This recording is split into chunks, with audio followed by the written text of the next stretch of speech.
오늘 우리에게 주시는 하나님의 말씀 창세기 16장 1절에서 6절까지 말씀입니다. 창세기 15장에서는 하나님께서는 아브라함에게 자손과 땅에 대한 그 약속을 명확하게 하십니다. 어떻게요? 언약을 맺으시면서 자기의 생명을 다하여 이걸 안 지키면 내가 죽겠다라는 그 모습으로 하나님께서는 약속을 확실하게 하십니다. 그런데 16장에 와서는 이 약속의 위기가 찾아옵니다. 누구로부터 찾아오냐면 바로 아브라함의 아내 사레로부터 찾아오게 되는 것이죠. 사레가 임신하지 못하는 것을 기억하면서 하갈을 들여서 자손을 이어가고자 하는 그 꾀가 나타나 보이는 것이 오늘 본문 말씀입니다. 자, 이때까지 사레가 누구에게 무슨 말을 했다라는 기록이 전혀 없었습니다. 12장부터요. 그런데 오늘 처음으로 사레의 말이 등장하는데 2절 말씀이 이렇게 나오겠습니다. 여호와께서 내 출산을 허락하지 아니하셨으므로. 자, 출산이 내가 연약한 것이라기보다는 하나님께서 막으신 것이다 라고 얘기하면서 생명은 하나님께서 주시는 것이고 또한 하나님께서 내게 출산하지 못하도록 하셨다라는 부정적인 말로서 그의 첫 마디가 시작됩니다. 그러면서 내 여종에게 들어가라. 혹 그로 말미암아 자녀를 낳을까 하노라 이렇게 얘기를 하는데 그 여종의 이름은 바로 하갈이었으며 소개하기로는 애굽 사람이었다 이렇게 소개를 하고 있습니다.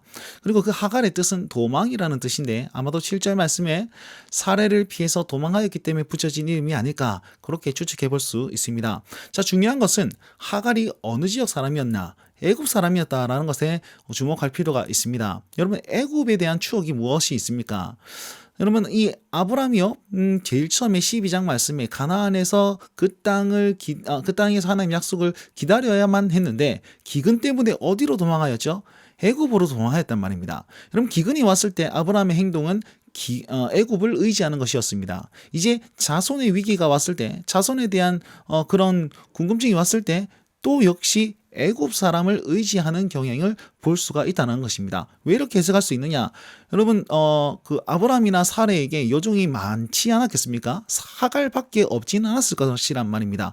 그런데 굳이 하갈을 선택한 이유는 애굽 사람을 부각하기 위해서고 또 하갈을 다른 모든 수식으로 말할 수 있지만 그가 애굽 사람이라는 것을 성경이 강조하고 있기 때문에 우리는 이렇게 해석해 볼 수도 있을 것 같습니다. 결국은 이 행동이 하나님 보시기에는 악한 행동이었다는 것입니다. 그렇다면 사례는요, 자기를 출산하지 못하는 하나님께 어떻게 반응해야 되겠습니까? 우리는 사무엘의 어머니 한나를 기억해 볼 수 있을 겁니다. 사례의 그런 행동은 먼저는 하나님께 물어봐야 돼요. 하나님 어찌하여 나에게 이런 고통을 주십니까? 하나님 어떻게 나에게 이렇게 출산의 그런 은혜를 주시지 않습니까? 라고 하나님 앞에 간구해야 되는 것이 사례 혹은 믿음의 사람들이 해야 될 그런 행동이었습니다. 그런데 사례는 그렇게 행동하지 않고 자기 꾀로서 하갈이라는 그런 여인을 통해서 영광을 취하고자 그렇게 행동했다라는 것입니다. 자, 물론 사례가 그렇게 기도했다 안 했다 했을 수도 있고 안 했을 수도 있는데 성경은 기도했다는 말이 없기 때문에 우리는 이렇게 봐도 무방할 것이라는 생각을 합니다. 그래서 우리 삶에서도 하나님께 간구하고 하나님을 의지하는 것을 무선적으로 행동해야 되는 것이 우리의 행동이다라고 적용해 볼 수 있겠지요. 자, 이렇게 요구를 했더니 아브라함이 사례의 말을 듣습니다.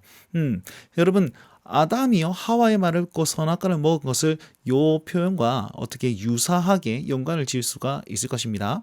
자, 어쨌든 아브라함이 사례의 말을 듣고 들어가서 그 하갈이 임신을 했습니다. 그랬더니 태도가 확 바뀌어가지고 여주인을 멸시하기 시작하는 겁니다. 그러니까 너무 사례가 고통스러워서 다시 한번 아브라함에게 얘기를 하는데 내가 받은 이 모욕은 당신이 받아야지 옳은 것입니다.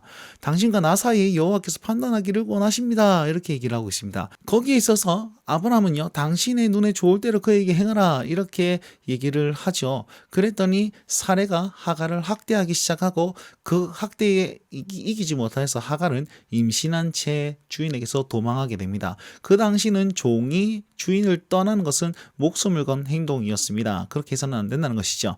자, 여기서 또 한번 생각해 봅시다. 5절 말씀 보시면 하나님께서 나를 판단하실 것이다 이렇게 얘기를 하고 있죠. 다른 말로 하면 나는 의로운데 당신이 악하게 행동했다. 처신을 잘못했다 뭐 이런 내용 아니겠습니까? 하나님 앞에 불평하는 그런 모습들이 사례의 두 번째 대답이었다, 두 번째 말이다 라고 생각해 볼 수 있는 것이요.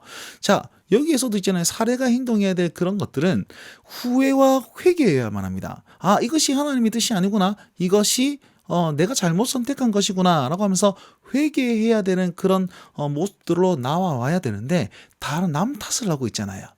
여러분 이 모습들을 한번 보십시오. 1절부터 6절까지는요. 굉장히 부정적인 말씀입니다. 하나님 말씀에 순종하지 않는 반대적인 모습이 나타나고 있습니다. 우리에겐 혹시 이런 모습이 없는가 한번 살펴봅시다. 먼저 우선적으로 하나님을 의지해야만 하며 또한 나에게 안 좋은 일이 생겼을 때 혹은 내가 잘못 선택했을 때 하나님 앞에 회개하는 그런 모습들이 나타나야만 한다는 것이죠. 여러분 죄는 우리의 판단력을 흐리게 합니다. 날마다 회개함으로써 하나님 바라봄으로 의의 그런 사람으로 살 수 있는 오늘 하루의 삶이 되었으면 좋겠습니다. 오늘 이 말씀 붙들고 주님과 함께 동행하십시오. 날마다 주님과